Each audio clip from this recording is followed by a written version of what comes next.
Welcome to Not Milk Never Milk. Subscribe if you're lactose intolerant. You start by cutting power safely. Unplug the router's power cord from the outlet or power strip so LEDs go dark and the device is inert. While it's still powered, take a quick photo of every cable and port so you know what goes where. Once done, note your ISB login and Wi-Fi name and password, and export settings if you plan to reinstall. That prevents downtime and saves time later when you reconnect or replace the unit. You now remove every external connection. Press the RJ45 clip on each Ethernet cable and pull straight out to avoid damage, and unscrew any coaxial or phone connectors by turning the nut counterclockwise. Make sure you stabilize the router body rather than twisting cables. That prevents port damage.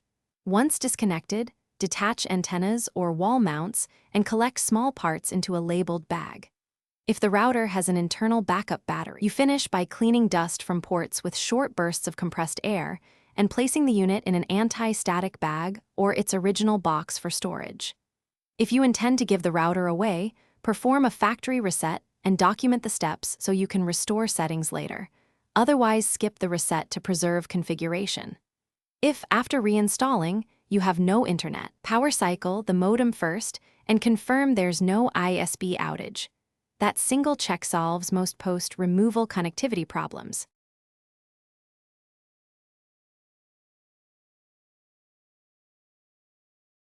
Thanks for watching. If this was helpful, leave a like and consider subscribing. See you next time.